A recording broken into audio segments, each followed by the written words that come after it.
ఇవాళ పోలవరం సందర్శన అనేది 12 వసంతాల నరేంద్ర మోడీ గారి పరిపాలన, అలాగే 2 సంవత్సరాల రాష్ట్ర ప్రభుత్వ పరిపాలన సందర్భంగా అనేక రకాల కార్యక్రమాలు చేస్తాం. దాంతో పాటు జాతీయ ప్రాజెక్టులు ఏవైతే ఉన్నాయో వాటిని సందర్శించే కార్యక్రమం కూడా పెట్టడం జరిగింది.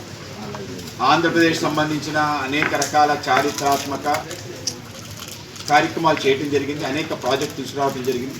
అన్ని ప్రాజెక్టులు కూడా పూర్తి చేసే దిశగా అడుగులు పడుతాయి. దాంట్లో అన్నిటికన్నా ముఖ్యమైన ప్రాజెక్ట్ మన లైఫ్ లైన్ ఆఫ్ ఆంధ్రప్రదేశ్. ఆ విధంగా మన వెన్నుముక అయిన ఈ యొక్క పోలవరం ప్రాజెక్ట్ ఏదైతుందో దీనికి భారతీయ జనతా పార్టీకి ఒక అనుబంధం ఉంది, ఒక సెంటిమెంట్ కూడా ఉంది. పార్టీ జనసంఘ సమయం నుంచి నేటి వరకు మా ప్రతి మేనిఫెస్టోలో ఆంధ్రప్రదేశ్ సంబంధించి పోలవరం సాధనే మా లక్ష్యంగా మేము అడుగులు వేయడం జరిగింది. ఆ విధంగా కృష్ణా గోదావరి జలాల సాధన సమితి ఆధ్వర్యంలో పాదయాత్రలు చేసాం. అనేక రకాల కార్యక్రమాలు చేసాం.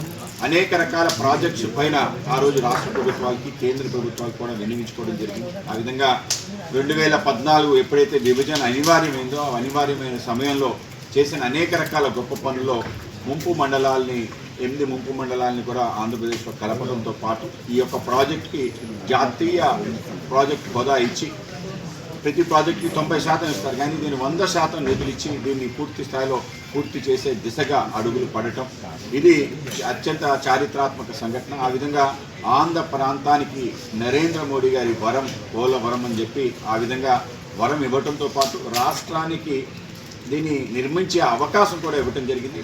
పోలవరం ప్రాజెక్ట్ అథారిటీ ఉన్న సమయంలో దాన్ని మానిటరింగ్ చేస్తూ రాష్ట్ర ప్రభుత్వాన్ని నిర్మాణం చేయాలి. దీనికి సంబంధించిన మెయిన్ కాంట్రాక్టర్ ఎవరైతే ఉంటారో ఆ ఏజెన్సీని కూడా ఫిక్స్ చేసే అధికారం రాష్ట్ర ప్రభుత్వానికి ఇవ్వటం, దీన్ని మానిటరింగ్ ఇరిగేషన్ శాఖ ఇవ్వటం, అలాగే దీనికి సంబంధించి అన్ని రకాల పనులు సర్వేగం కొనసాగడానికి రాష్ట్ర ప్రభుత్వం అవకాశం ఇవ్వడం జరిగింది. కానీ నిధులన్నీ కూడా కేంద్ర ప్రభుత్వం నుంచి ఇచ్చే విధంగా వ్యవస్థ చేయడం జరిగింది. మొత్తం ఈ యొక్క పోలవరం సంబంధించిన అన్ని రకాల ప్రాజెక్టులు అనేక దిశల్లో ఇక్కడ కొనసాగుతున్నాయి. ఆ విధంగా 2014 నుంచి 19 మధ్యలో అనేక రకాల పనులు పూర్తయ్యాయి. అయితే 19 నుంచి 24 మధ్యలో ఒక అరాచక పరిపాలన కారణంగా ఇరిగేషన్ అనే సంబంధించిన అంశాన్ని కూడా అవగాహన లేని మంత్రులుగా ఉండటం కారణంగా పనులు మెత్తనరకం నడవడంతో పాటు అనేక రకాల టెక్నికల్ హిచెస్ రావటం, అలాగే అప్పర్ కాఫర్ డ్యామ్ పూర్తిగా నిర్వీర్యం అయిపోవటం, సుమారు 2000 కోట్ల రూపాయలు ప్రజాధనం నష్టం కావటం ఏదైతుందో ఇది క్షమించరాని నేరం. ఆ విధంగా గత ప్రభుత్వం చేసింది. సో 2024లో తిరిగి అధికారంలోకి వచ్చిన కూటమి ప్రభుత్వం ఆధ్వర్యంలో దీన్ని మరింత కొనసాగించే విధంగా కేంద్రం యొక్క సహకారం కూడా పూర్తి స్థాయిలో అందే విధంగా అన్ని రకాల చర్యలు తీసుకోవడం జరిగింది. భారతీయ జనతా పార్టీకి సంబంధించిన 8 మంది ఎమ్మెల్యేలు, అలాగే మా మంత్రి గారు సత్యకుమార్ యాదవ్ గారు, అలాగే కేంద్రంలో 3 ఎంపీలు, దాంట్లో మా యొక్క కేంద్ర మంత్రివర్యులు శ్రీనివాస్ వర్మ గారు అందరూ కలిసి ఏవేవైతే రావాలో వాటిని కూడా వినియోగించుకోవడం జరిగింది. ఆ విధంగా సుమారు 8,000 కోట్ల రూపాయలు పైగా ఈ యొక్క ప్రాజెక్ట్ సంబంధించిన 2024 నుంచి నేటి వరకు రావటం జరిగింది. ఆ యొక్క నిధులు కారణంగా ఇవాళ చెప్పడం జరిగింది ఈఎన్సీ సర్ప్లస్ ఫండ్స్ కూడా ఉన్నాయి. ఎప్పుడంటే అవి R&R సంబంధించిన ఏవైతే కొంత పూర్తి చేయాల్సిన అవన్నీ కూడా పూర్తి స్థాయిలో పూర్తి చేయడానికి నిధులు ఉన్నాయని ఆ విధంగా కేంద్రం యొక్క చొరవ మొత్తం ఈ యొక్క ప్రాజెక్టు 100% పూర్తయిపోవాలి. ఏవైతే మనం అనుకున్నాం ఫేజ్ 2 సంబంధించి కూడా పూర్తి దాన్ని పూర్తి స్థాయిలో నిర్మాణం చేయాలని ఆలోచన. ఇవాళ ఈ యొక్క ప్రాజెక్ట్ సందర్శనలో మేము అనేక రకాల విభాగాలు చూడటం జరిగింది. మాకు కూడా ఆనందం కలిగింది. ఎందుకంటే ప్రతిసారి కూడా మనం ఆ విధంగా కొవ్వూరు మీదుగా మన పట్టిసీమ మీదుగా వచ్చే ఒక ప్రయత్నం చాలా సంవత్సరాలు చేస్తున్నాం ప్రతిసారి ఆ విధంగా. కానీ ఈసారి పార్టీకి సంబంధించిన శ్రేణులందరూ కూడా ఏదైతే లెఫ్ట్ కెనాల్ మీదుగా రావటం, ఏదైతే టూరిజానికి సంబంధించి అనేక రకాల విశేషమైన ప్రదేశాలు ఉన్నాయో వాటన్నింటినీ సందర్శించాలనుకున్నాం.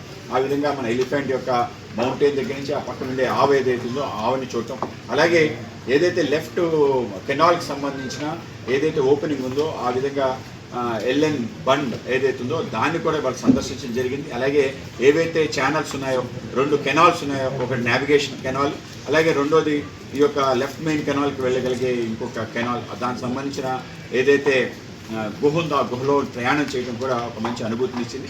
అలాగే అప్పర్ కాఫర్ డ్యామ్ను కూడా చూడటం జరిగింది.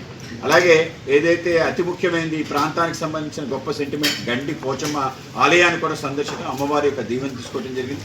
అమ్మవారి యొక్క చల్లని దీవెనలు, స్వయంభూ అమ్మవారు, దానికి కారణంగా ఈ ప్రాంతంలో ఎప్పుడు కూడా గండి పడలేదనే విషయం తెలిసి మాకు చాలా ఆనందం కలిగింది. అటువంటి విశేషం కలిగిన అందరి యొక్క శ్రద్ధ కలిగిన ఒక సెంటిమెంట్ ముడిపడిన గండి పోచమ్మ దేవాలయాన్ని ఎట్టి పరిస్థితుల్లో దాన్ని రక్షించాలి. దానికి సంబంధించిన అన్ని రకాల ఏదైతే వసతులు అన్నీ కూడా ప్రభుత్వం కల్పించాలి. అయితే ప్రాజెక్టులో 19 కోట్లు కేటాయించారు, సరిపోకపోతే ఇంకా అడిషనల్గా కేటాయించి తప్పనిసరిగా గండి పోచమ్మ దేవాలయాన్ని సంరక్షించే విధంగా మేమందరం కూడా అడుగులేస్తాం. ఆ విధంగా ముఖ్యమంత్రి గారికి అలాగే కేంద్ర జలవనరుల శాఖ మంత్రి కూడా తెలియజేసి ఆ సెంటిమెంట్ కూడా తెలియజేస్తాం.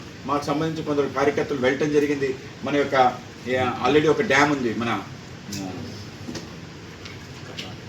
కర్ణాటకలో ఉండే ఆల్మట్టి డ్యామ్ దగ్గర కూడా ఇటువంటి ఒక దేవాలయం ఉంటే ఆ దేవాలయాన్ని సంరక్షించడానికి ఏవైతే చర్యలు తీసుకున్నారో అవన్నీ చూడటం జరిగింది. అదేవిధంగా అంటే పోలవరం అంటే కేవలం ఆ డ్యాము ఇదే కాదు, దాని చుట్టూ ఉండే ఎకోసిస్టమ్ ఏదైతే ఉందో, ఎవరైతే దీనికి సంబంధించిన నిర్వాసితులు ఉన్నారో వాళ్ళ యొక్క కష్టాలు చెప్పడం, అలాగే ముఖ్యంగా గిరిజనులకు సంబంధించి అన్ని రకాల వ్యవస్థలు వాళ్ళకి సంబంధించి సెంటిమెంట్స్ కూడా కాపాడటం, అలాగే పర్యావరణం సంబంధించిన ఏవైతే ఉన్నాయో అవన్నిటిని కూడా కాపాడుతూ, అలాగే పర్యాటకం ఏదైతే ఉందో దాన్ని పెంపొందించే దిశగా అడుగులు పడాలని అందుకే ఈరోజు మేము ఆ యొక్క లెఫ్ట్ మెయిన్ కెనాల్ ద్వారా ఈ యొక్క కార్యక్రమానికి రావటం, అలాగే పవర్ హౌస్ సందర్శించడం, అలాగే అప్పర్ కాఫర్ డ్యామ్ చూడటం, స్పిల్వే చూడటం, ఇలా అనేక రకాల విషయాలన్నీ కూడా ఇంత కూలంకుషంగా చూడగలిగే అవకాశం ఈరోజు మా మంత్రులు అలాగే మా ఎమ్మెల్యేలు ఎంపీలు మా పార్టీ సంబంధించిన అందరు ముఖ్యమైన కార్యకర్తలు జిల్లా అధ్యక్షులకు అందరికీ రావటం అందరికీ కూడా ఆనందంగా ఉంది. ఇవాళ పనులు శరవేగంగా కొనసాగుతున్నాయి.